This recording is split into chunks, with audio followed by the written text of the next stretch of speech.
September 19th, 2014, this bald idiot was like, you know what I should do? Since I love voice acting so much, I should actually use my absolutely terrible skills and practices to go ahead and do what I've done for many years, which is voice act the characters in a video game as I'm playing it, usually an RPG. And I thought, but hang on, I have access to terribleness. Didn't even have Premiere at the time. So I was like, sure, let's go ahead and jump into that. See if I can, like, record footage of me playing the game. And then I'll go back over it with a mic and just kind of record it.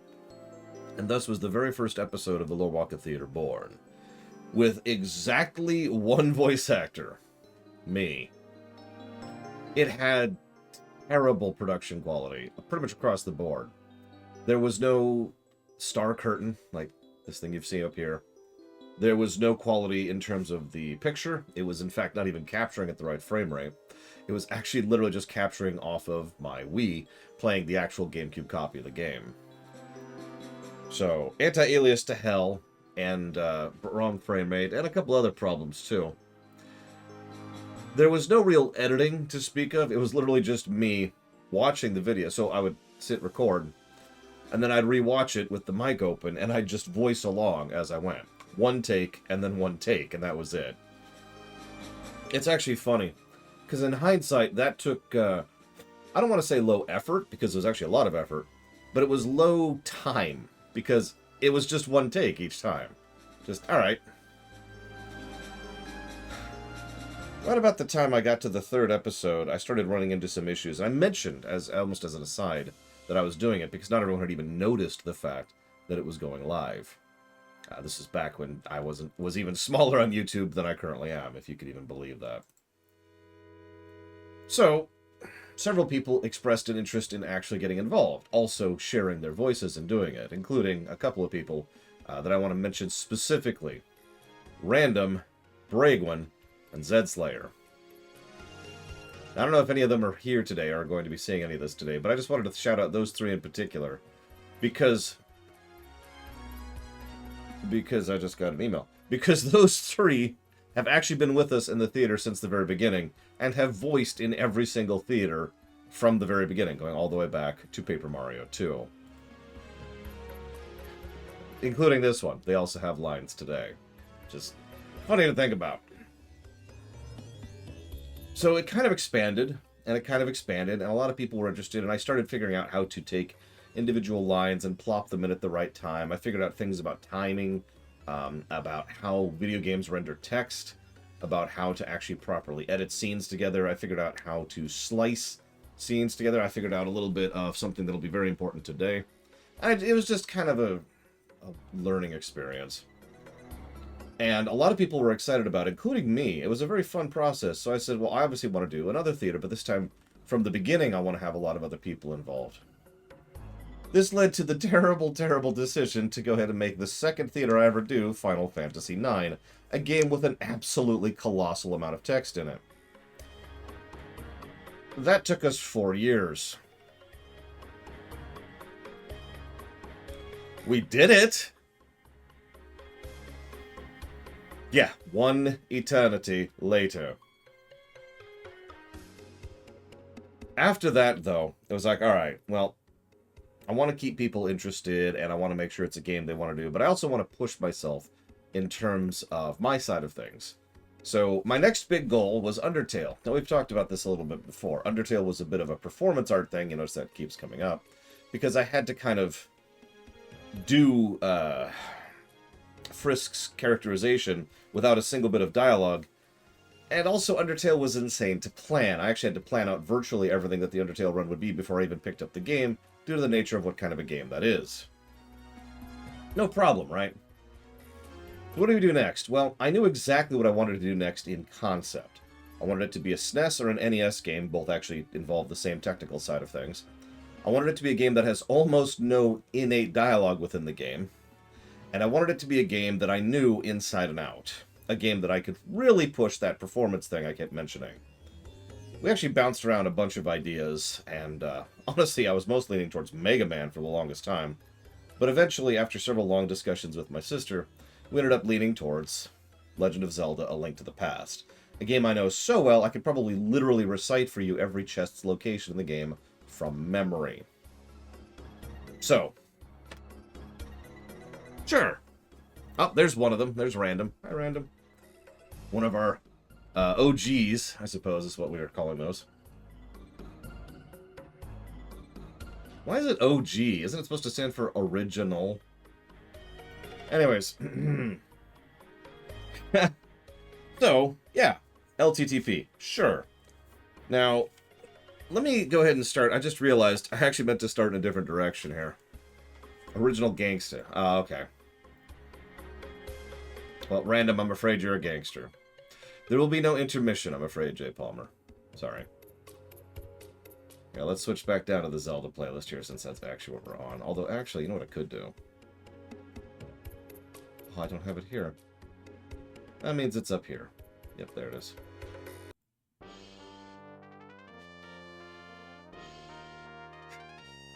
So, like I said, let's describe what the theater is, for those of you who are new, or those of you who haven't seen one before.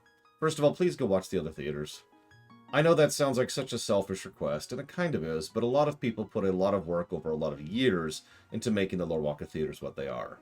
So this is literally a personal entreaty from me. Please go watch the theaters. I'm okay with you skipping Paper Mario 2. That was a beta. In pretty much every way, Paper Mario 2 was a beta. It certainly got better. In fact, I actually was rewatching the final episode, episode 8, recently, and actually isn't as bad as I remembered, because by then I'd actually started to figure out what the hell I was doing. But I'm okay with you starting with Final Fantasy IX. But either way, these are, in simplistic terms, fan dubs, which I hate to use that term because that term has some negative connotations, but it is a literally true thing. The thing is, usually when you see a fan dub on the internet, on YouTube, what you see is a parody.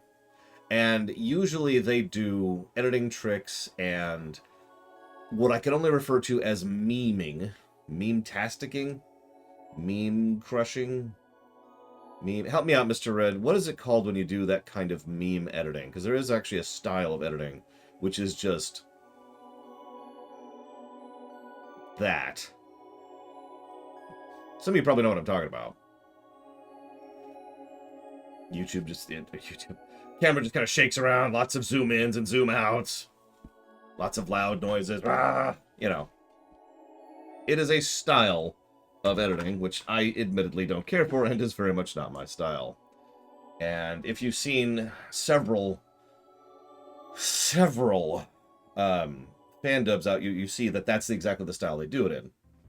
And that's usually for two reasons. First of all, that's the style, and they're going for that. But second of all, believe it or not, that's also substantially easier to do than what we're doing. No, really. If I was to try and make a scene in the game today, in Legend of Zelda, in that style, it would probably take me maybe an eighth of the time in order to do that, than to actually make the scene straight, which is what we are doing. Because when you do the scene straight, you have certain rules and restrictions. You want it to look good, you want it to look real, you want it to look serious. The idea behind what we're doing is not to make a parody or a meme video or a YouTube poop or anything else. What we want to do is make a dub of the game. It is a Lorewalker theater, right? It's actually one of the reasons why it's called that as opposed to anything else it could be called. And yeah, exactly. When you're trying to make a joke, you don't really need to have polish. I don't mean to throw any shade here, because, you know, there's some good fan dubs out there that are the jokes or the whatevers, but that's just not what this is. This is not a parody. This is the game as is. So, the idea is, if you're watching the Final Fantasy IX theater, I want that to be as if you're playing the actual game. As if that is the finished product. It's just, we've added voice acting to it. When you're playing through the Undertale theater, I want that to be as if you're actually seeing the Undertale theater. And that leads us to Zelda. So that's what the theaters are in a nutshell. You could go ahead and call me boring, or silly, or dour, or stick up my butt, or whatever you want to use on that. But that is the pointed intent, and honestly always has been. I don't think that's going to change, because I think the finished products we put out are fantastic. I don't often say that about something I have helped make, but the theaters are awesome. It is the only regret I have about the theaters is that more people haven't seen them, so more people can appreciate how much awesome work these people have put into these. So that's what the theater is in a nutshell.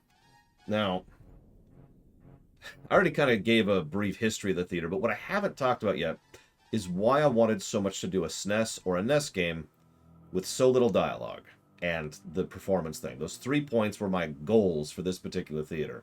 If you've been paying attention, and I know some of you have been, every single theater has been a deliberate learning exercise, trying to learn more and more about the actual tangible processes of making a work like this. In fact, I actually have already been using some of these new editing techniques and processes and styles and all sorts of other stuff involved with the other thing that's going to be a major thing later, which I will talk about later.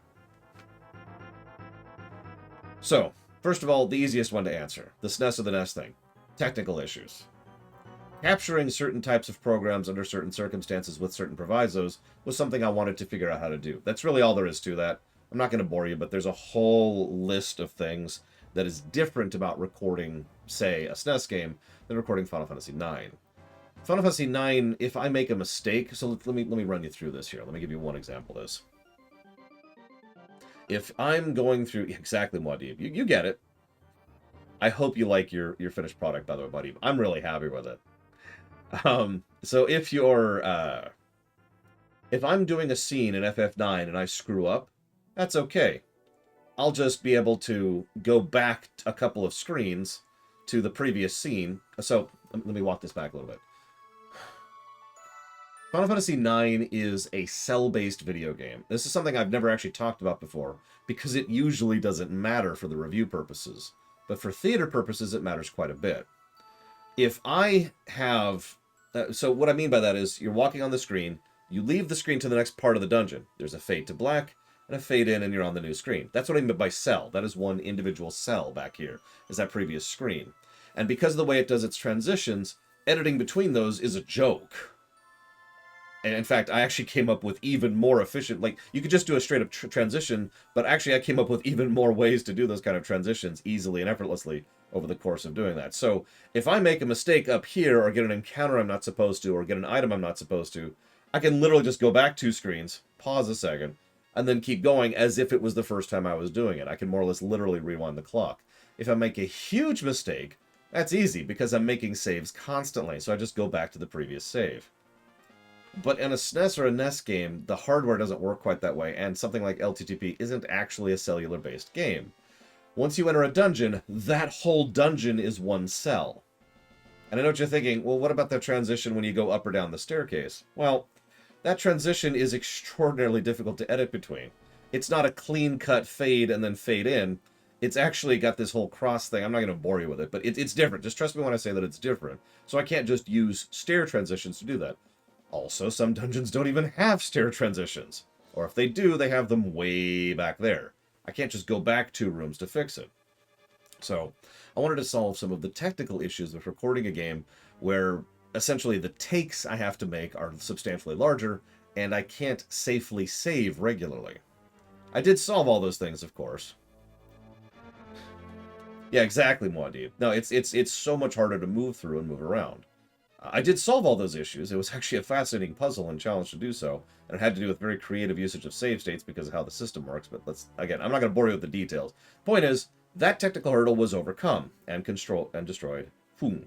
So, cool. The second reason, actually the third reason at this point, because I already told you the first reason was, the third reason was I wanted something with very little text. So some of you may or may not be aware that last year I took 4 months out of my life and slammed my face into a wall for 12 hours a day to make a series I call The World of Lorecraft. Oh, that's good. This is a new one. It's supposed to be spiced chai.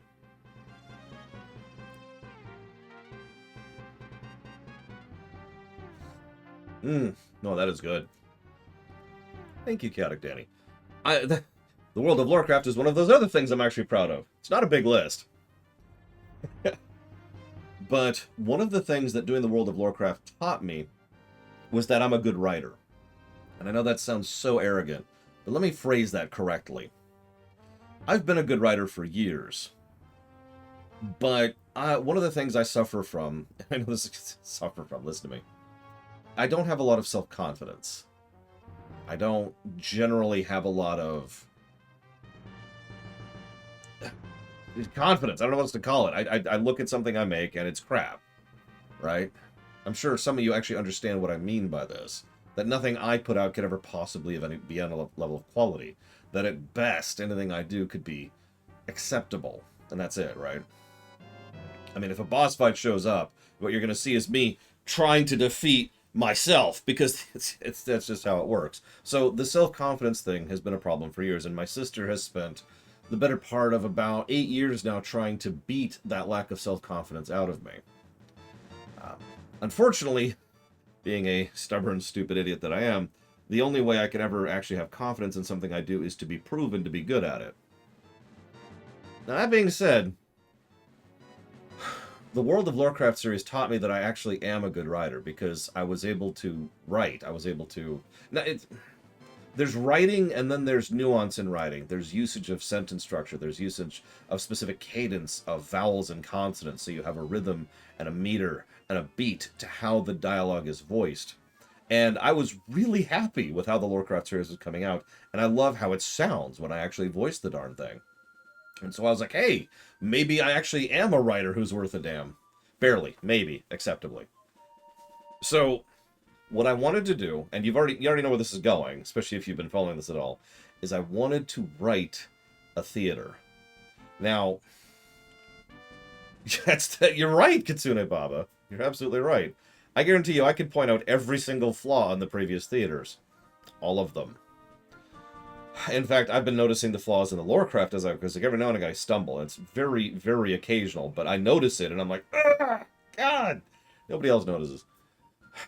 Anyways. It's like a needle! So, I wanted to have a game that had minimal existing dialogue, so that the majority of it, and it's actually about 70%, I did the math last night, it's like 72 something % of the dialogue in this game is actually unique, new, by me. So I wanted to write the story, but I didn't want to go full tilt. Remember, this is all about learning experiences, so rather than dive immediately into just writing a completely new story, which was the intent by the Mega Man thing. I know, right, Muad'Dib? So I decided to do a transitionary thing. So that's why we picked Zelda instead of Mega Man. Those, like I said, those are the two big ones I was staring at. Mega Man would have been like 99.98% original dialogue.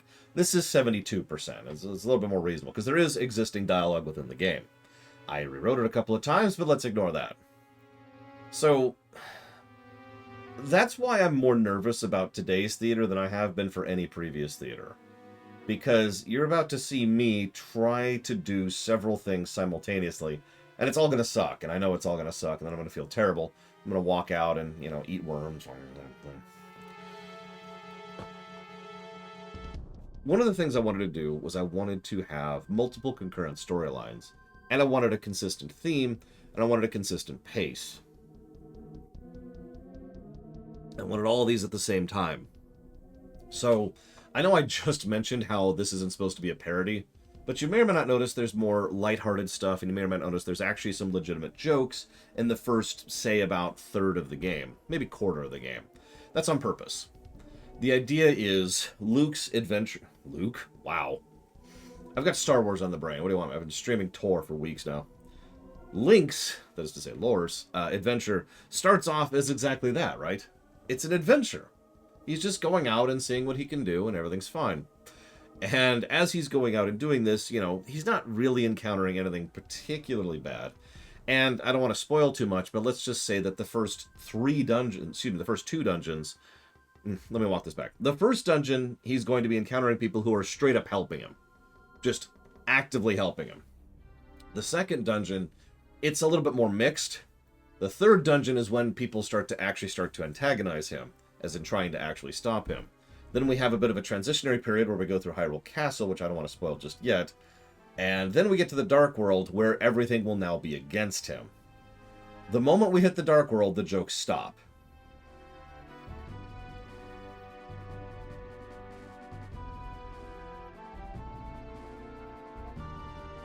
It's a spiced chai, Evo. It's very good. I love it. Now, that is, of course, all on purpose. That's part of that pacing and that theme. One of the biggest themes I wanted to build into the work was the idea of being cursed. Obviously, most of these are literal curses, but almost every character that Link is going to encounter, including himself, is someone who is in one way or another cursed by something I will be repeatedly referring to as malice, capital M. The idea is, it's I'd like to say I was inspired by Evo, but I'm not a good liar. It is funny how much this coincides with your story in some ways. The idea is that there was this horrible tragedy years ago, and everyone's still kind of suffering from it. No one's ever really recovered from it. But that's the point of Link to the Past. The entire point of this game is to finally have a win, finally have a victory, and push back against this horrific curse that's been messing with everyone for literal years, decades actually. This is the next point I'm going to go ahead and mention. Everything I was writing very much kept in mind all of Zelda canon and continuity when it comes to this particular story. So when I specifically mention or reference things from other Zeldas, that is absolutely relevant. Yeah, exactly. We need to stop the thief Ganon. The thief Ganon. Because this is intended to be more or less a direct sequel to Ocarina of Time. It is also intended to be in many ways a lead up to some other games. It will also reference Breath of the Wild. It will also reference Skyward Sword. And I play around with the concept of curses a lot because it was one of the earliest things that occurred to me. So let's rewind. Let's talk more a little bit behind the scenes rather than the writing stuff. I had a decision very early on. I've actually talked about this before. Do I make Link be voiced? Do I make everyone else be voiced? Or both?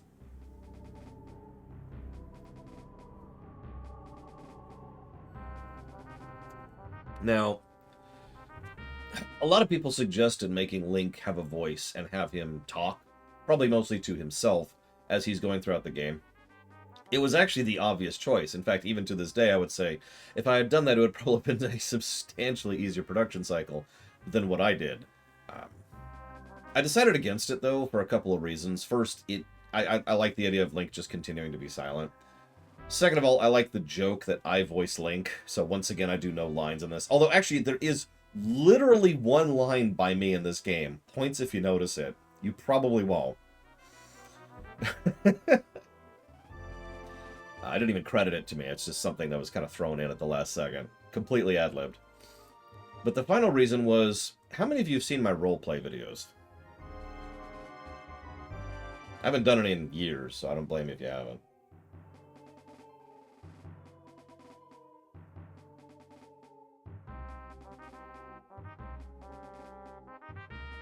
So I was doing a few test run storyboards. Yeah, they are Shingonian and Matthew. I was doing a few test runs, and ultimately, while it was working, and there was certainly some good stuff coming out of it, it felt, at least to me, in terms of writing, in terms of tone, in terms of presentation, it felt way too much like a Zelda roleplay. And I didn't quite I didn't like that. It just didn't gel with me. And, again, from a production standpoint, it felt like it would mean that one character has just an absolutely ridiculous majority of the lines. And then everyone else has a few. One of the comments, one of my actors, Luneru, she was doing an audition for one of the characters and didn't realize that in the audition she had voiced every line that character has. This is only a 3-hour game, and it doesn't have... Even with all the new additional dialogue, most characters don't have that much dialogue. So, imagine, you have a paragraph, you have a paragraph, you have a paragraph, and then there's this one person who's just voicing 5 pages of dialogue, right?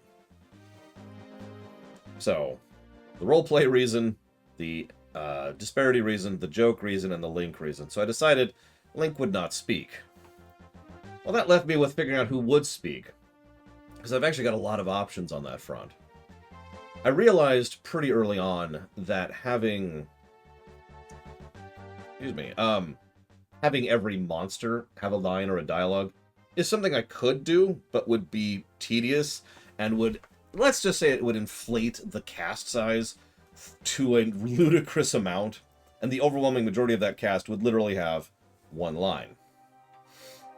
So what I decided to do instead was make it so that one of the types of recurring enemies and bosses, those would be the ones that would be primarily voiced. In fact, the bosses have the majority of the dialogue in this game, since most of the bosses are speaking to Link as he goes throughout the course of a dungeon. Yeah, exactly, Shadow Machine. That's exactly right. And that's part of why I didn't do that, because we just finished the Undertale thing, and I'm like, Chapter 5 narration, oh god! Oh god. Yeah, we had the 3 villages, we had the Chapter 5 narration. You're probably wondering, what was the big hassle here? The Wailing Souls. I don't want to give away too much, because I'm actually really looking forward to people's reaction to that scene, but let's just say that I needed 12 or 13, I forget exactly how much, Wailing Souls, and I needed them to be voiced in a specific way. Now, I mentioned that last part because several people initially tossed in some Wailing Souls takes, which didn't work. They were either too short, or the tone wasn't right, or the audio was wrong, or just something. So I couldn't use them. I couldn't use those takes. And so we were getting to the point where I had very, very, very little left of the theater to voice, and I was doing the final rounds, and I noticed I still needed some Wailing Souls. And I'm like, okay. I was literally getting to the point where I was going to take my phone. It actually has a pretty good mic on it. I was going to take my phone and walk up to my sister and be like, all right, I need you for 34 seconds. I remember the number. I need you to do this into this. And I was just going to hold it up to her and be like, all right, go ahead, go. I know, right? Like, I need more Wailing Souls. It's terrible. Yeah, Muad'Dib actually dragged some of his kids into work for this, which I really appreciate, by the way. They really did do a good job. You'll see. You'll see. I'm not just blowing smoke here. Frickin' Souls. Anyways, but I guess that's my fault, really. I always want to do something at least a little bit more ambitious when it comes to these projects. And the Chapter 5 narration and actually also, what was it called? Buttercream? Shoot, what was the name of the thing? Hang on. In Chapter 5, it was one of the amalgams. Lemon bread, that was it. Lemon bread was another problem. Again, me being ambitious and wanting to do something fancy on the editing side of things. So, yeah, I wanted to do something ambitious. I wanted to do something ambitious here. I actually did several ambitious things in LTTP. Carefree Callie does some cool stuff. Obviously, there's the Wailing Souls I just mentioned. I'm looking forward to seeing people's reaction to the Helmasaur King. Some of you may or may not have noticed that the Helmasaur King didn't even have an audition list, so nobody could audition for it. That's because I knew what I wanted to do for the Helmasaur King pretty much immediately. We'll get there. I'm going to save that. And I also wanted to do something special for Argus, I think. No, Vitreous, excuse me. Vitreous, getting my names confused. Because Vitreous is the final boss of the Swamp of Despair. I can't think of the name of the damn place. I can tell you where literally every chest is in that dungeon, but I'm not sure. Yeah, it's the other eyeball boss. There's several eyeball bosses. Misery Mire, that's the one. Thank you. MM. And there's a swamp.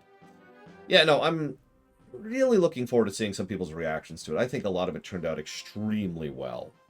And I don't just mean that in the general sense. I mean, some of these are just fantastic. I'm so looking forward to people seeing the finished products. But I don't want to oversell. Sorry. I'm overselling. Don't do that. Don't do that, Lore. This sucks. It's going to suck. Just lower your expectations. It's total garbage. Just picture like a 5-year-old screeching into a microphone. That's what this is. For 3 hours. That's the whole theater. Listen to this music. This music is telling you what this is going to be like. Hi, Hazardous. But the other thing I did... yeah, the whole dungeon is the Wailing Souls. You have no idea how nervous I am, Evo. Yeah, you know what? You know what it is? I took Twitter and converted it into audio format, and that's the audio of the Lorewalker Theater for LTTP. There it is, boom. So, I don't mean just reading out tweets. I just concentrated Twitter into audio format.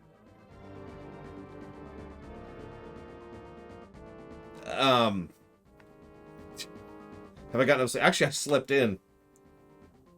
Twitter is, Twitter is kind of the Wailing Souls. Yeah, that's kind of a thing. It is a super weapon. Hang on, let's. I'm not actually gonna do it. I don't want to lose the count, but do I have like another one on me? I've lost so many of my clickers. I had 3 when I first bought them. I only have 1 now. So before I go any further, I'm gonna acknowledge Shadow Machine. Thank you.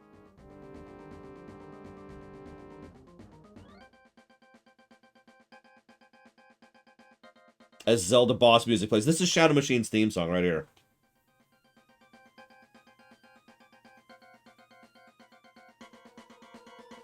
Much appreciate. Much obliged. Thank you, Shadow Machine. I will put that towards the Metroid block. Give me 1 second here.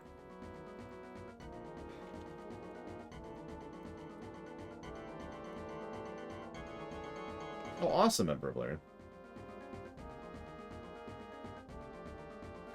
I think so you did a couple of roles, Mr. Red, but there's one role you did I think is probably the best I've ever seen you do in these theaters. I'll see what you think of it when we get there, but I was really impressed with it. Honestly, I was impressed with a lot of the actors and actresses this time around. You know what? That's a good thing to mention. But I want to finish my first thought. So don't let me forget to come back to actors and actresses. Okay, just someone jot that down. Because the next thing I want to talk about is okay. The majority of the dialogue is the bosses, and I'm not doing voices for every individual enemy. Then what am I doing? Like, what else is there to add? And I thought about it, and I was like, I like conjoining storylines that make more sense if you're paying attention. But if you're not paying attention, it's just kind of additional background flavor. So what I did, and this was actually the single hardest thing to do from a planning perspective, is after I had done the initial recording, which I'll talk about in a minute, I sat down and figured out every specific type of guard and their relative position in the game, and then I started combining them. If you actually sit and watch the game, there's something like 53 separate guards. You know what I mean by guards, right? Like the blue guards, the green guards. There's some red ones, there's some gold ones. They have swords. It's some, the one have the ball and chain, etc. The guards, the guard enemy type. And I was like, okay. And I started combining them and saying, okay, well, this guy was actually this guy. So this guy goes up here, and this guy goes over here. So these 3 guards are now actually the same guard at different points in time. And I would do stuff like that to try and make it so that each guard was tracked. And there was something like, I think we came up with 22 separate guards throughout the course of the game. And then I started writing a story arc for each of them. And each one of them has their own little mini story arc that they go through. Some of it's very vague. A lot of it is very implied, because you know me, I don't like to state things outright. But there is actually an individual story arc for every single guard in the game. And every one of them isn't just its own little side story arc. All of them is actually a part of the primary story arc. So, just to name one specific example, I know this because Evo's in chat, and she just reminded me of this. Evo voices a guard who is defending the Sanctuary. Now, that was relevant because we go in and out of Sanctuary like 3 or 4 times. So that was an easy one to track. But the idea here, and I'll get to this in a second, is that Emperor Valerian is trying desperately to kill me. Now, I don't know why. It's really easy to kill me. Actually, that's a lie. I have survived so much crap in my life. So, Evo's guard actually manages to avoid a lot of the corruption, a lot of the curse of Aghanim for quite some time. Mostly because she's off defending the Sanctuary, so she's not actually a part of all this. Until a certain point in the story. So at a certain point in the story, pretty much immediately after getting the Master Sword, Link stops being nice. One of the things you'll notice is that early on, Link is... I'll get more to this into the performance thing, but Link is very clumsy. But then he tries very hard to avoid killing guards. They're just people, after all. Then he gets the Master Sword, and then Zelda is abducted, and all bets are off. And he starts becoming a murder machine. And he starts absolutely butchering guards in his path to go up the Hyrule Castle in order to get to the Aghanim fight. Now, what's funny is that's obviously done for narrative purpose, but it had to be. Because Aghanim's castle, that is to say that particular dungeon, the overwhelming majority of doors only open after you've killed all the people in the room. So you kind of had to kill all of them. So, as always, I look at the writing like a puzzle. So I have this point where Link is going to be killing lots and lots of guards, and I have to explain this. And I don't know how to. So this is the solution I came up with. I changed his tone, and I changed how he'd be going through the early parts of the game to lead up to it. So he's killing all these guards, right? Well, one of the things that I've already mentioned is that one of the big themes is curses. So I'm going to say this outright here, which I guess is making a mistake, but I have no faith in my work, so that's why I'm telling you this. One of the curses is that the guards keep coming back after they get killed. However, you'll also notice there's a consistency to it. Every time a guard is killed and then comes back, they come back worse, each time. So if a particular and I had several guards who were killed multiple times, like 3 or 4 or 5 times. So each death, they get less coherent and less capable of sentient speech as they just start to freak out and fall apart mentally. I was going to say, Kitsune Baba did a wonderful job of one of those. I think Krenzler did one too. There were several guards who just absolutely start dissolving into a panicked, fear-ridden mess as Link is just killing them over and over again.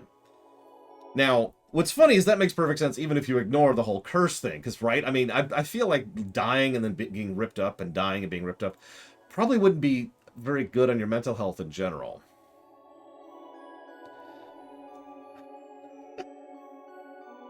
But each guard follows a fairly consistent path pretty much up to that certain point of the story.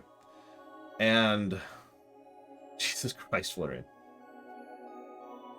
And so that was the other big challenge. That was a huge amount of work, was sitting down and tracking each guard, figuring out which guard was which, and then writing what happens to them at what point. It was a huge organizational hurdle. It took a lot of time, probably more time than anything else, just to map out. Once I started actually sitting down and writing it, it was fine, but just, oh my god, okay, so this one's Blue Guard 8. Blue Guard 8 is going to be here. Can't be this one, because it's just a room earlier. Okay, I'm going to have to figure this one out, and then I have to put this one here. Now, there are some side stories to this. Some of the guards actually die very, very, very early. That's the ones you meet right at the beginning of the game. Almost all of those guards are guards that are already... So the way I decided to make that work is most of those guards are already cursed. So the mentality I had is most of the guards you meet in Hyrule Castle have been there for a while and have been under the influence of Aghanim for a while. So they're already starting to descend overall. And this leads to my final thing. So you're probably thinking, hold up, lore. I've played LTDP, I know it inside and out. I know that the guard enemy type actually exists in the Dark World. It looks different, but it follows the same AI scripts, the same patterns, and the same attack vectors. It's just the cursed guards. Why don't those have dialogue? And that's a good point.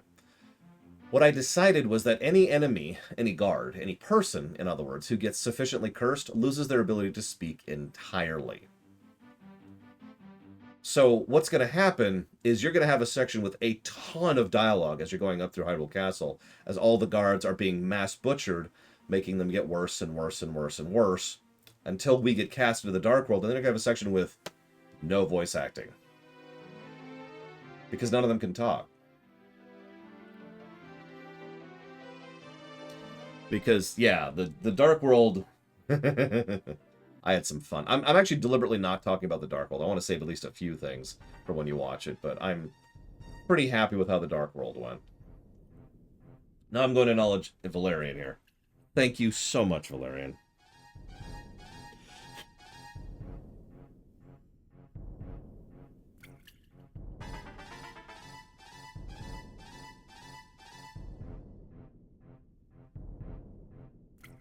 I will put that towards the Final Fantasy XIV audit run.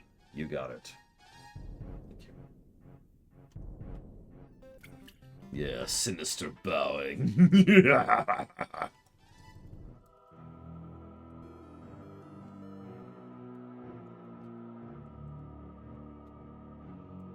No, Mr. Red. God, no. No. Thank you, Nemesis. I will put that towards Skyrim. And thank you, Prika. Much appreciated, much obliged for a full year of support. Thank you so much. Welcome to the Year Club. if you want to put that anniversary sub towards something, please let me know. Yeah, no, I want to do an odd run of a game we literally streamed this year. Do you think I'm high? It's okay, I don't think I'm capable of being high. At least not on, like, marijuana or anything like that, because that would kill me. FF11, that's a good one. Actually, yeah, this is Gigapudding's voice acting, outbreak? Breakout? What's the word? I can't think of the word. Standing thing of releasing put? Planescape, you got it, Prika. Debut, that'll work. That's actually not the word I was thinking of, but it is an accurate word. This will be Gigapudding's voice acting debut. I'm not going to point out what she is, because that's on her if she wants to release that. Although she'll be in the credits, so you'll be able to tell one way or the other. Oh yes, there is a post-credit scene. I'll just go ahead and give that away. That's all I'm going to say about that.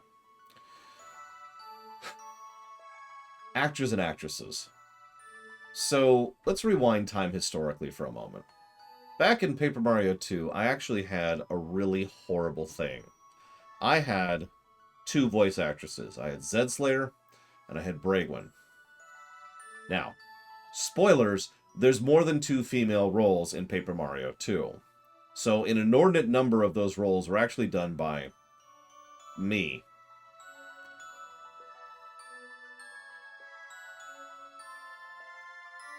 Now, I've been told I did a decent enough job of it, so I'll take that for what it is. But...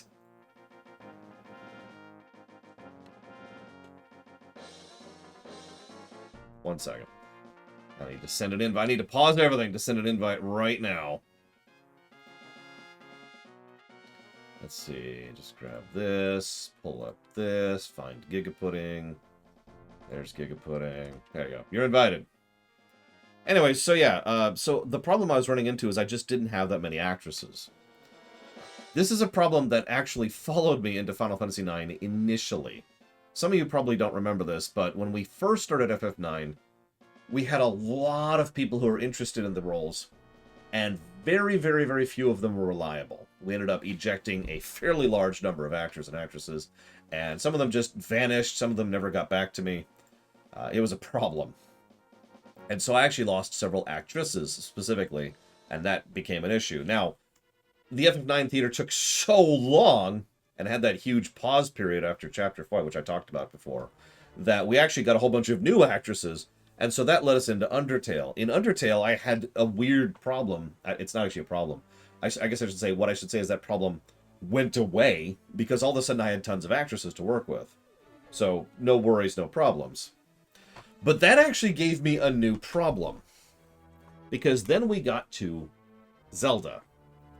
Now, one of the things I did in Undertale, and I did my due diligence on this, was I actually sat down and figured out what the gender was of every single enemy in the entire game, because there's actually data for all that. So, you know, that was actually a really consistent and lengthy thing. One of the benefits was several of the genders were specifically not defined, which, from my perspective, means anybody. Anybody who's seen the theater spreadsheet, you know what I mean by that. There's male roles, female roles, and any roles. Anybody can voice in any role. That's the whole point, right? I don't care. I don't care about the gender in question. So that actually worked out in Undertale, because we were able to slot a lot of people in a lot of directions. But when I get to Zelda, so there's the 6 maidens, Zelda, Sahasrara's wife, the old woman in town,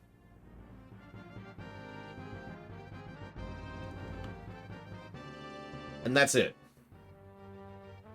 9 definitively female roles. Oh, actually, you're right. Sorry, the 2 fairies. That's 11 female roles, and the witch. I forgot about Syrup. So that's 12 definitively female roles in the work. You might say, that sounds like a lot of roles. In which case, you're extremely wrong. That's 12 out of, like, 90. And so I started at, like... So, a lot of what I did was I decided to just invent any roles. I took a lot of the roles where their gender didn't matter and converted them from a canonically male into a canonically anything in order to allow my actresses to be able to actually voice them. So if you wonder why there's a lot of female guards and other NPCs, that's why. This also applied to the bosses as well, in several cases. Because I wasn't picky about most of the genders of the bosses. The Ice Tower boss is a good example that I'm not going to give, again, spoilers. But I was totally cool with that being whoever, right? And that's one of the benefits of doing invented dialogue like this, is I don't necessarily have to follow whatever the actual game intends because I can do whatever. So, flexibility, woo! But that was an interesting hurdle to overcome. Now, really quick, thank you, Chaotic Danny. Much appreciate. I will put that towards Patchwalker. Always appreciate you. Thank you. Their time we're at. Okay. We've got 15 minutes. Sorry, I've got the thing up over here. What the hell is pulse chain? Anybody know what pulse chain is? No, exactly, Evo. That sounds like a Bitcoin thing. You are banned, sir. Boom. Permabanned. Anyways. One of the first comments we ever get in the LTTB theater is a bot trying to sell crypto. Anywho. I've got the actual theater up. Another window, excuse me.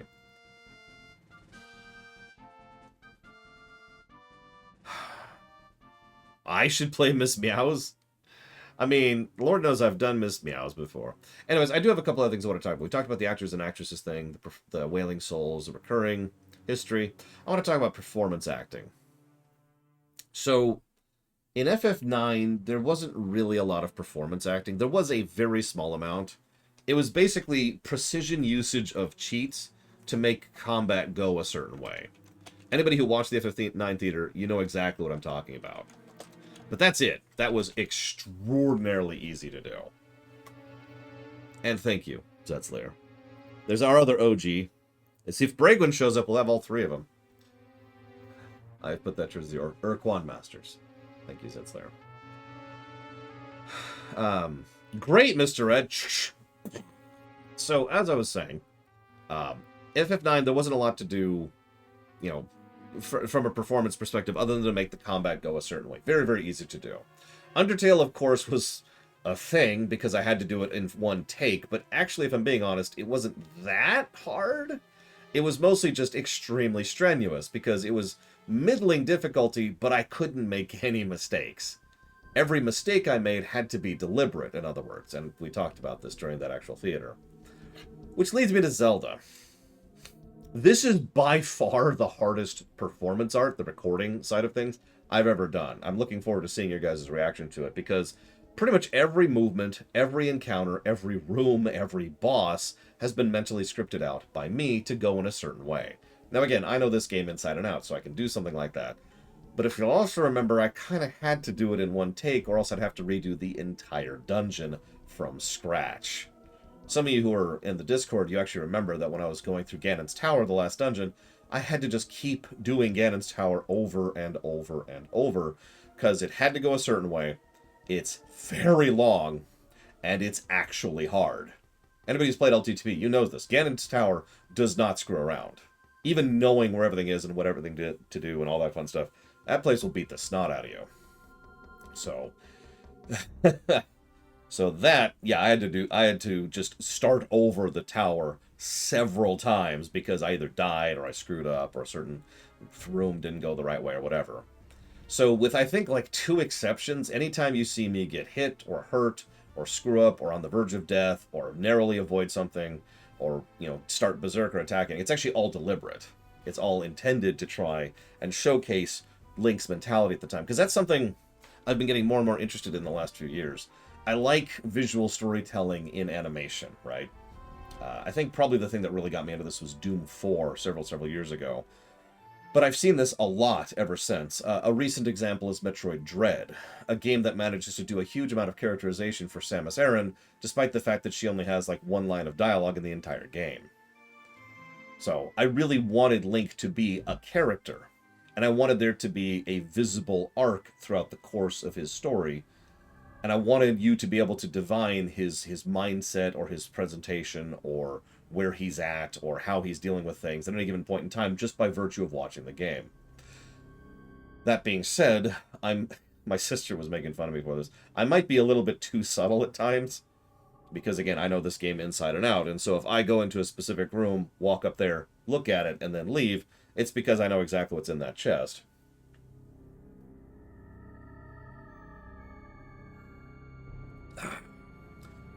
I wouldn't call the scream a second line.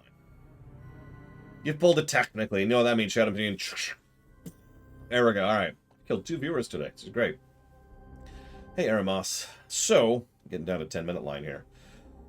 So yeah, this, I feel like I'm talking myself up, but ultimately I'm just talking about how incredibly hard it was. I hope it looks good, because I put a huge amount of time and work into making the visual storytelling, the animation, and the performance of the combat to be what it needs to be. There's 2 fights in particular I'm a little worried about. One is the land molest fight, and one is the blind fight. But I'll go ahead and spoil this one little thing for you. So the blind fight, for those of you who've never played this game before, it involves fighting someone. Now they just move, very basic pattern, left to right, and then they go down, and left to right. Super easy, right? Except every shot they shoot bounces. It's one of the bouncing fireballs, so it bounces off of the things. And then, after you've hit him 3 times, his head pops off and starts bouncing around the room while shooting fireballs that bounces. Yeah, blind is actually very scripted, and it's funny. I used to think of him as the hardest boss in the game. After having done so many speedruns and TASs and randomizers for LTTP, he's usually one of the easiest bosses in the game now, because you can perfectly predict everything he's going to do. But if you're just watching the fight, what you're seeing is like 15 projectiles smashing all around at the same time while you're desperately trying to dodge all of them. So I needed that fight to look exactly as hectic as it actually was, or at least as it was intended to be. And I needed it to sound that hectic too. Credit to Random, who actually voices blind. Well, half of blind. So that was a really, really challenging fight to get across properly. And I'm going to go and be honest with you, I actually had to redo all of that dungeon, all of Thieves Town once, because I screwed up on the blind fight. So that's one of those dungeons I had to redo because of a screw up. That's just, because again, I wanted it to look in a very specific way. Getting more nervous now. I thought I had something else to share. Oh yeah, right. Future plans. I said I'd get into that. So a lot of people have been asking, what's the next theater? So let me go ahead and tell you right this. Anybody in the theater, you know this. We've actually already decided the next theater. I'm not going to tell you right now. We've already decided what the next theater will be. I'm not sure when we're going to start production on that. I've actually already done all of the pre-production I need to do for it. Yes, all of it. Because it's FF4 and it's another game I know inside and out, and I've actually already solved all 4 technical hurdles that had to be solved for that. So that's done. There will be a post-credits. But here's the thing. I'm deprioritizing that for a little bit, because one of the things, did I say it out loud? I didn't actually mean to. I'm sorry. Whatever. It's Final Fantasy IV. I didn't do that on purpose. That was actually a mistake. Whatever. It's FF4. But don't get excited for it, because it's not happening anytime soon. That's kind of what I was getting at. Now, one moment here. Quick! Edit! Edit! Thank you, Captain Vice. I will put that towards Resident Evil 8. Oh, I'm actually really looking forward to FF4. I'll even give you a little bit of a teaser. So you're probably thinking, well, what are you doing with FF4 other than the... Because you know me. You know I want to do tech tests. You know I want to stretch beyond the bounds of just what the game does. So what do I want to do? 2 things. So first, one of the things I'm going to have to do as part of the production cycle is I'm going to have to write down... Some of you who've played FF4 know that in the DS version specifically, they have internal dialogue, which is awesome, which they think as they're going through certain parts of the game, certain overworld section, certain dungeons, after certain plot points, right? I'm going to write all that stuff down and have that be voiced. So as you're like walking from Baron up to the Cave of the Mist, you're going to hear Cecil's thoughts. You know, I hope Kane doesn't hate me for doing this. And then we're going to hear Kane's thoughts, and Kane's just going to be like, humph, this is beneath us, or whatever, right? And so those little thought bubbles are actually going to be put on camera in voice acting. Yeah, just a voice acting as you're transitioning through dungeons and as you're going through the overworld. Now, we're going to skip all of the trash encounters because there's no reason to include those, but we are going to have the bosses. So I'm going to be writing dialogue for the boss fights, too. Nothing fancy, nothing fantastic, but to use a random example, let's say that you're fighting the Mom Bomb, and Yang has just done a major attack, and then Rydia's like, ice! And then Rosa could be like, that's it, you've got... Like, maybe Rosa actually casts fire, would be a better thing. And then Rosa's like, that's it, you've got it! And Rydia's like, are you sure? And just little tidbits, little bits and pieces amongst the party as they're fighting any of the scripted encounters that'll be on camera to show them interacting with each other, talking to each other, showcasing character points, etc. All that's going to be original dialogue. It's also going to be relatively short. It's going to be 4 chapters, I can tell you that right now. And I guess that's it. But that's not what I want to talk about, because that's being pushed back. Like I said, all the pre-production on that has already been done. What I want to talk about is the next thing that we're actually working on, which is the rewrites. So, some of you may or may not know that for the last year, Lorewalker and I have been working on the Star Trek rewrite. What you may not know is that we've decided to expand the rewrite concept substantially, and we're making it into a whole thing, a whole rewrite concept, like the theaters. What you may also not know is that those are going to be voice acted.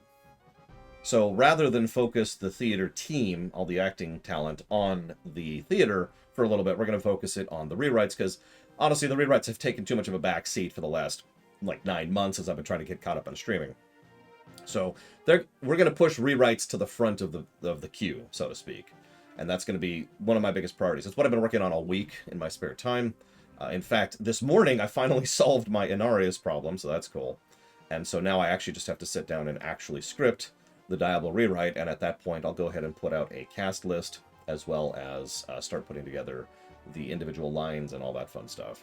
So that's where we're going immediately. There will also be a Star Trek rewrite, of course. The reason I'm not mentioning that is a much larger project, but I will tell you this. Once we've decided to go ahead and open up auditions for the Trek rewrite, someone who's going to be involved is going to be involved for the long haul. Let me try to explain this a little bit differently. Let's say that you audition for the Star Trek rewrite, and let's say that you get the role of Archer, Captain Archer. That means by the point at which I have allowed you to audition for it, I have all 4 seasons of Archer's lines done.